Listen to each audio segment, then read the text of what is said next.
को लाइक और सब्सक्राइब करें और बेल आइकन दबाना ना भूलें। कृति भूमि न्यूज़ में आपका स्वागत है। आपने जब से आप विधायक बने हैं अब तक कितना विकास हुआ है और किन किन दिक्कतों का सामना करना पड़ रहा है, आप अपने हलके के बारे में बताएं। आपका शुभ नाम, पहले तो अपना नाम बताएं, कौन सी पार्टी से हो जी। मेरा नाम ममता राकेश है। मैं कांग्रेस पार्टी से तीसरी बार की विधायक हूँ।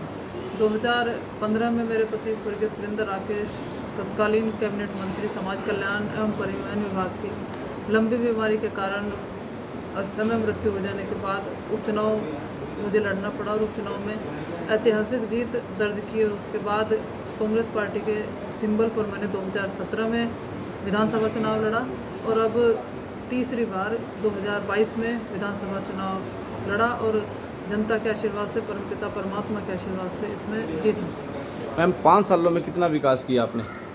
5 साल में मैं लगातार जनता से जुड़ी रही और जनता की जो मूलभूत समस्याएं हैं उन समस्याओं के निराकरण के लिए हमेशा प्रयासरत रही। चाहे मंदिर का हो, चाहे गुरुद्वारे का हो, चाहे जनता की बेसिक समस्याएं हो, सड़क का हो, नल का हो, शिक्षा का हो, इन समस्याओं से जुड़े रह करके इनका निराकरण करने का क्या कहेंगे आप? करोड़ों रुपए का बजट सरकार को दिया जाता है केंद्र सरकार की तरफ से, लेकिन स्वच्छता केवल कागजों में दिखाई देती है।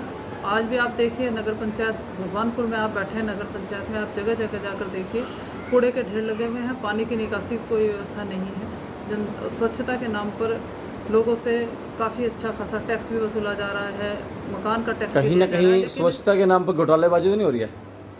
घोटालेबाजी तो मैं नहीं कह सकती, लेकिन जितना होना चाहिए उतना काम धरातल पर हो नहीं रहा। और रही बात, जैसे कि आपने कहा कि पानी की निकासी को लेकर सभी गांव, जितने भी हाईवे के पास गांव पड़ते हैं, सभी पानी की निकासी को लेकर एक बहुत बड़ी समस्या झेल रहे हैं। तो शायद आपके पास भी आते रहते होंगे।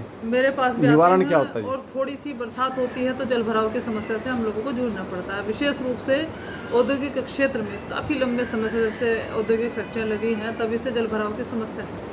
आपने पानी की सेशन निकासी में के लिए मुख्यमंत्री जी ने भी घोषणा की है। 2019 में मुख्यमंत्री जी ने घोषणा की थी कि जल निकासी की योजना बन करके तैयार हुई, लेकिन अभी तक उस पर कार्य शुरू नहीं हो पाया है। उसकी डीपीआर बन करके तैयार हो चुकी है। हमने भी विधानसभा सत्र में हर बार आवाज़ उठाई, लेकिन अभी तक उसके पर काम शुरू नहीं। क्या राय है इस बारे में? देखिए, प्राथमिक विद्यालयों में सरकार की तरफ से निःशुल्क मध्याह्न भोजन की व्यवस्था है, मध्याह्न भोजन दिया जाता है। तो निःशुल्क शिक्षा हमारे राज्य के प्राथमिक विद्यालयों में दी जाती है, उच्चतर माध्यमिक विद्यालयों में दी जाती है और बच्चों को छात्रवृत्ति भी सरकार की तरफ से दी जाती है। कि जैसे कि प्राइवेट स्कूलों में तो नहीं दी जाती ना, प्राइवेट स्कूलों में आम जनता का रुझान है। आम जनता कहती है कि जो सरकारी फैसिलिटी है वो प्राइवेट में मिलनी चाहिए, तभी बेटियों की सुरक्षा हो पाएगी ना। अब प्राइवेट आपकी राय क्या कहती है?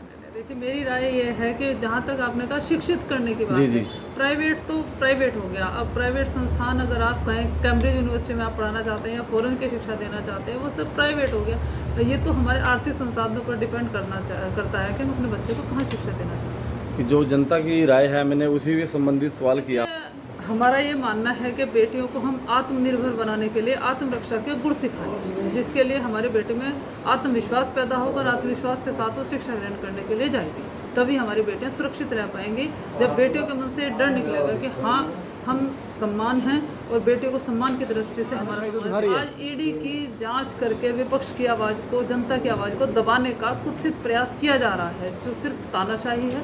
और तानाशाही के जरिए जनता की आवाज़ को दबाने का ये प्रयास कतई सफल नहीं होगा। विपक्ष ना ईडी से डरा है, न डरेगा। जनता की आवाज़ को पूरे जोर तरीके के साथ उठाने का काम करेगा।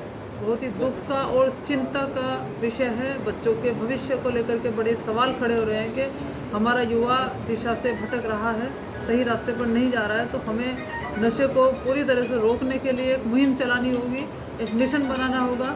नशे को समाप्त करने के लिए नए तरीके से काम करना। कैसे मैडम नशा खत्म हो सकता है? आपका सुझाव क्या रहेगा? देखो, मेरा सुझाव यह है कि नशे की बुराइयों को अगर हम समाज में उजागर करें और नशा करता कोई भी पाया जाता है तो उस पर कड़ी कार्रवाई करें तो निश्चित रूप से नशे को जड़ से खत्म किया जा सकता है। हमारे चैनल के माध्यम से आम जनता को आप क्या संदेश देना चाहेंगे?